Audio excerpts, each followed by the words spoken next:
McFarland, your host, and welcome to this Martha Monday edition. Cross My Heart Ministry exists to encourage women to love God and to love His Word. That's our primary purpose. If you come back on Friday, you'll find a devotional teaching. We're always encouraging women to dig into the Word of God through our Write the Word bookmark, through our weekly teaching that we post on Fridays. But on Mondays, a couple of times a month, we get into the kitchen, share a recipe or somewhere around the house with a household tip. And that's what I want to share with you today.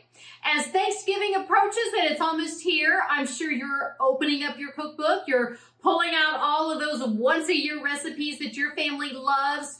Your sausage cornbread dressing, your cranberry congealed salad, your recipe for Brussels sprouts or sweet potato casserole, and your family will feast as mine will. And then the week after is what I want to talk about. What happens the week after Thanksgiving? We do eat the leftovers, and they are fabulous that first or second time. And then a turkey sandwich just might get a little old. And if you are like me and you buy a big turkey, there's always a lot left over. So today I want to share a recipe with you that I've made for my family since my kids were little. It's called chicken pie, but it's easily adaptable to become turkey pie. I've been making it for a long time. It's an easy meal for everyday dinners through the week. It's also a great make and take dish, and it also is one that freezes beautifully. So today I'm going to use some leftover turkey, and I'm going to go ahead and show you how you can make turkey pie, aka chicken pie,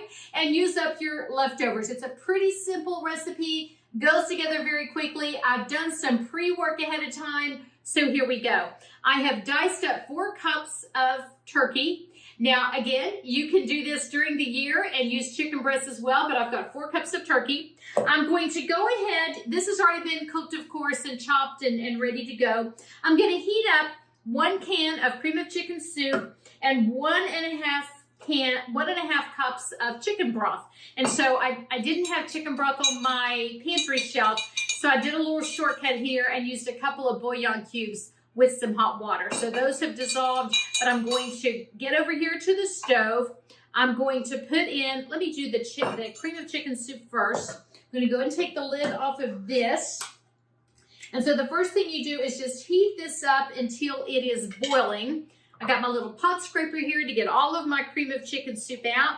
This recipe is a great one to make and take if you've got a family that just has a new baby, or someone that is feeling poorly, or you want to take it to a funeral. It's just a great make and take meal. You can throw together some mashed potatoes to go with it. When I adapted, the original recipe did not call for vegetables, but I drop in a can of mixed vegetables, or our favorite is peas and carrots. And then you've got your vegetable as well as your main course, and you just add some potatoes or perhaps even rice, and you are good to go with a perfect meal. It's also a great idea to do this particular recipe in 2 containers. So I've got a square baking dish, and I've got this oblong one. Normally I would do the whole thing in a 9x11. I'm going to do it in 2 separate containers because I have a couple that she's been feeling a little poorly, so I'm going to run dinner to them. I'm going to share one of these with this family that I want to bless. And then there's going to be another one just for my husband and me, because at this stage of the game, we're empty nesters. So it's going to be a weeknight meal, but I'm going to divide it in half, bless this family, and have one for us. What could be better than that? I have the cream of chicken soup in my pan. I'm going to go ahead and pour in the chicken broth. And I'm going to go ahead and get out a little whisk, because it just gets it mixed in together a lot easier and a lot quicker. So I am going to just get this to boiling, and you know, they say a watch pot never boils, so I'm going to go ahead and pause the video and get this going to boiling, and I'll be right back. Okay, and we're back. My chicken broth and cream of chicken soup mixture came to a boil, and so I'm going to go ahead and put in my diced up turkey. And again, if you are making this any other time of the year except November or early December, you might want to use chicken instead of diced turkey, but that's what I'm using, my diced turkey, to use it up. So I've got this all mixed in here. letting that go. It's going to be this nice creamy broth in our turkey pie. And then, because I like to adapt the recipe, I'm putting in 1 can of vegetables. I'm using peas and carrots. You can use just carrots or just peas or even green beans or mixed vegetables, but this is what we like. So I'm dropping those in. And again, that just takes it up a notch. Make sure that you have your vegetables in here as well as just your main course. And so we can make that really work. I'm going to use a ladle so that I don't make a mess when I start to pour this in. I have pre-sprayed my containers with the cooking spray so that it doesn't stick. And I'm just going to go ahead and spoon this in so that it's ready to go. Now, it is chicken pie, so the next thing we'll be doing is making a topping to just pour over it. And it's going to just sort of bubble up and bake and create this lovely little light brown golden crust that's going to make it delicious. And that's what makes it a pie instead of just a casserole. I'm going to pour all this in. It's going to be the perfect amount to split it between these 2 containers. Get all of my turkey raked out. Not going to pour 1 bite or morsel down the sink. All that in there. So, okay, we are good to go. Now that is our base. How easy was that? Just 2 to 3 ingredients and we're good to go. Let me move this out of the way. And I'm going to now work on the topping. Also, super duper easy. We're just going to mix all the remaining ingredients. Calls for 1 cup of flour. I've already gotten that measured out for us. So here's the 1 cup of flour. Then we're going to add in 2 teaspoons of baking powder. So let's get that measured out. Baking powder, there's 1 teaspoon. This will help it to rise, of course, because it's bread on the crust. 2 teaspoons of baking powder, 1/2 teaspoon of salt. And I've got 1/4 teaspoon measuring cup to fit into the little triangle of my salt. So I'm just going to do 2 of those.